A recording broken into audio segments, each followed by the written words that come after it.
They have been trying to tell you that the latest Lion King movie, Mufasa, is a big, big hit and a huge box office win for the Walt Disney Company. But folks, it may all be fibs. It turns out that the Africa-based prequel is a flop, and we've got the receipts. We'll prove it, we'll show it, and we'll explain to you how bloated budgets at Disney mean they need billion-dollar blockbusters every single time.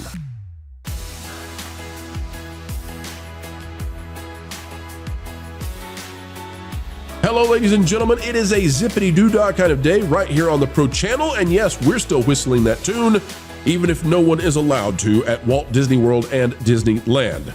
And they would not be whistling that tune at the C-suite of Disney, not after we get ready to unveil exactly how hard the fail is for Mufasa. It's not what you're being told, and gosh darn it, wouldn't you know it, we're bringing the actual numbers. We have math on our side.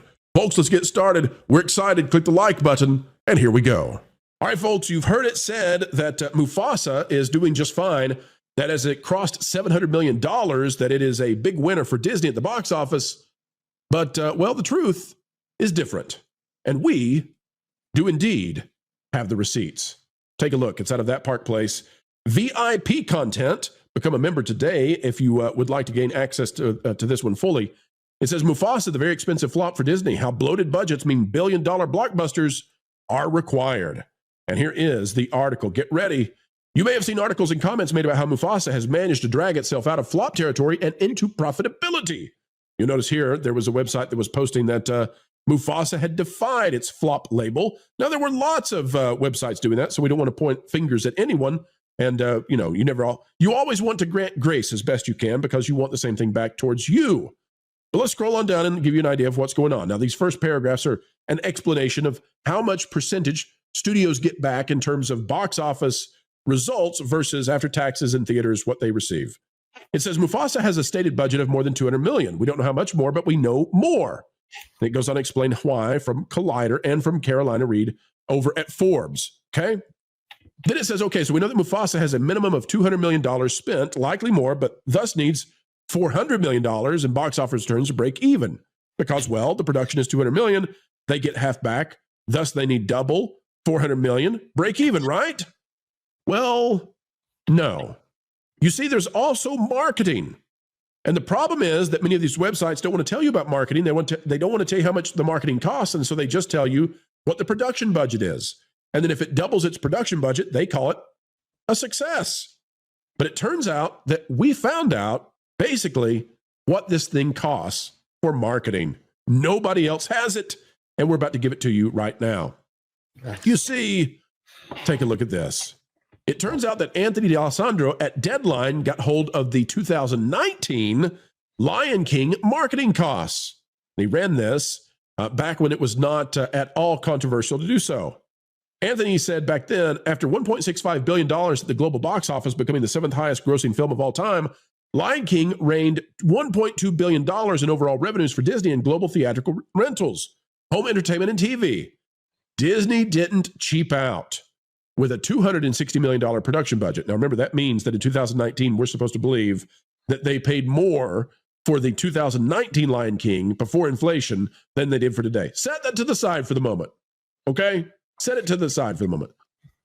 They spent $145 million on marketing. That means that for the 2019 Lion King, they spent $621 million, which means it needed $1.24 billion to break even.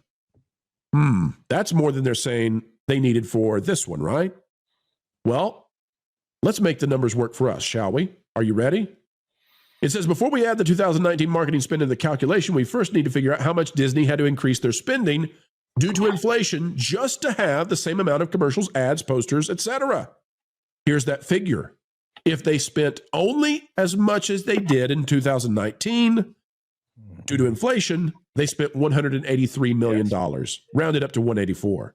And the truth is that going up against Sonic this time, they likely spent much, much more. In other words, Mufasa has a combined cost of $200 million for production and almost certainly $184 million at least for marketing.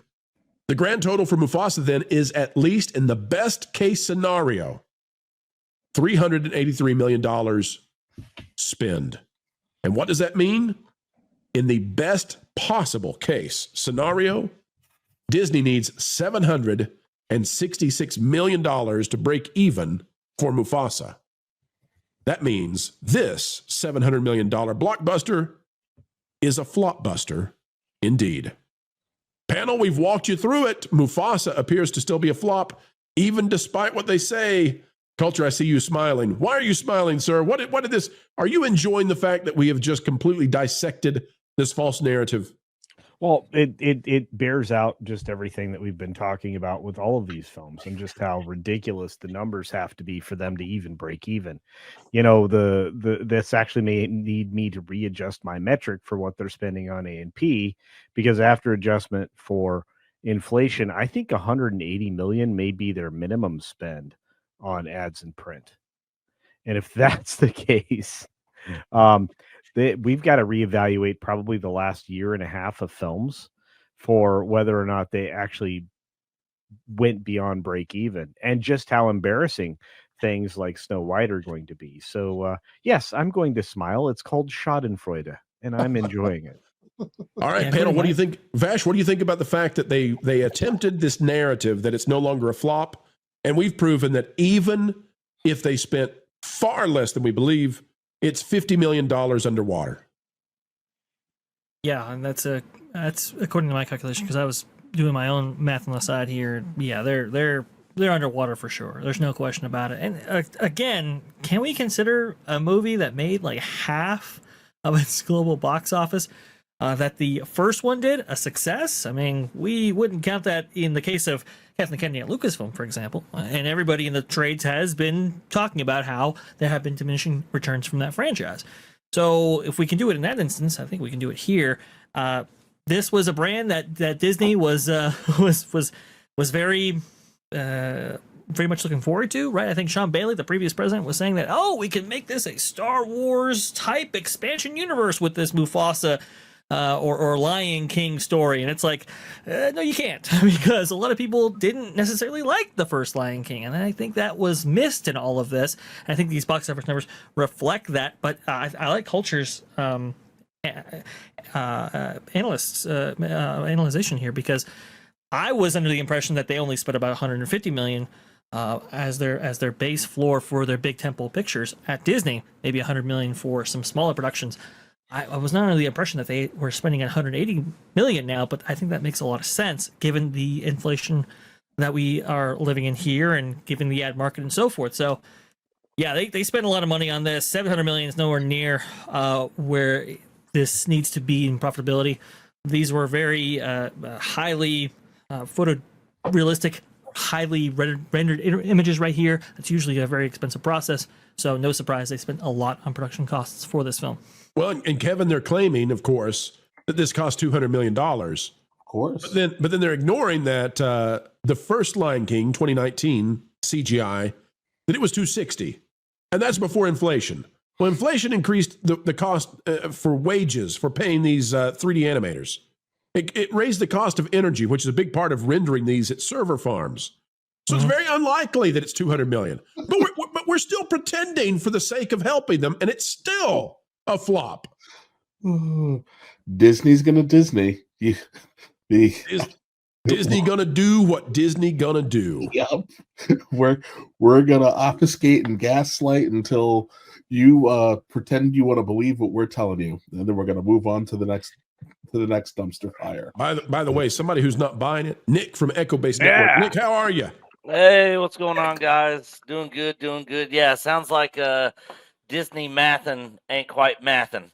Yeah, the equal sign doesn't mean what you think it means over at Disney. Hey, Nick, what do you think about these? I don't know if you've noticed with the Star Wars films or with even the live action stuff like The Acolyte, it seems like they blow the budgets. So these websites, they always want to talk about the allotted budgets. They very seldomly want to talk about the actual costs. Yeah, well, they're still saying that Captain America 4 Brave New World was a $180 million budget, which everybody knows is a lie. Their spin on this crap, I mean, I guess they're doing it for investors. Like, hey, we don't want you guys to know how much money we're actually losing here. I mean, that's the only thing I can think of. But yeah, the budgets on these films are insane. At some point in time, they got to realize, look, we can't keep doing these kind of budgets for these films. We got to start bringing those numbers down and actually making, these movies and shows a reasonable amount of money and not this crazy amount of 300-400 million. I mean, it's ridiculous. But Nick, they brought the budgets down. Captain America: Brave New World was only $180 million. Maybe the first time they filmed it. Yeah, exactly. I'll tell you this, it's a Disney specific problem because the other studios, and there was a great story that came out, and who knows the veracity of it, but Warner Brothers, they're claiming that Zaslav was furious about Joker Part 2 because that budget was big. Disney seems to have that problem with every single movie. This is a Disney specific problem, Nolan. It's Disney that needs to get these budgets down because $700 million should be a success. It's only because they can't constrain their costs that they've got a loss here. And I'll give you the perfect example of this because as it's been reported here more recently that Mufasa won the battle against Sonic, but Sonic, it seems now, is going to win the war because that one's actually getting a sequel. They're talking about how great of a success it was for them.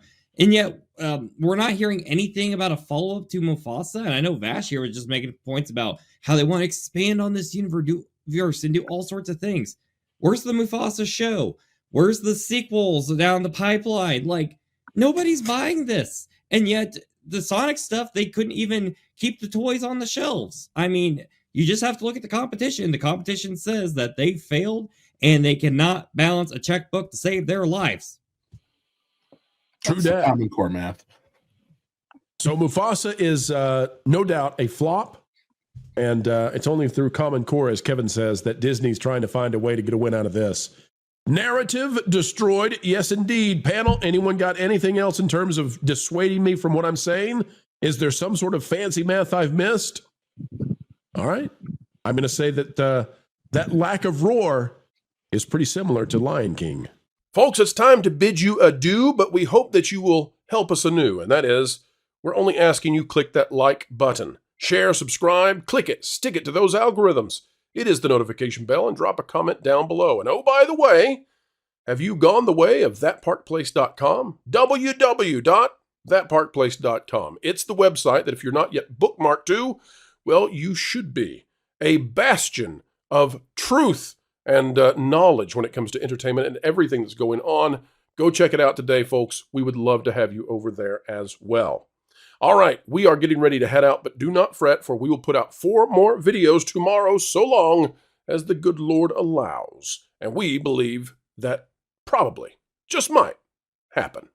All right, until the next time we get to share time with you, keep learning, keep growing, and as always, keep having fun. Why listen to music made by people and companies who really don't like you? Check out Vacation Radio today and prepare for all new content made by the people behind the WDW Pro Channel. It's the place you need for all the music. That should be fun.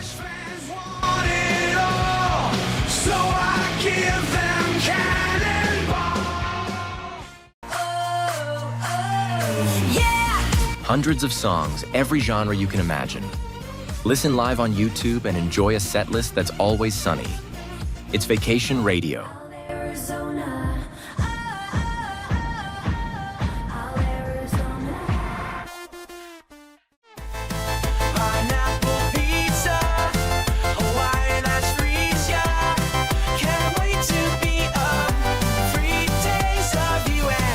What are you waiting for? Every WDW Pro video has a link to Vacation Radio in the video description. Try it out and subscribe today.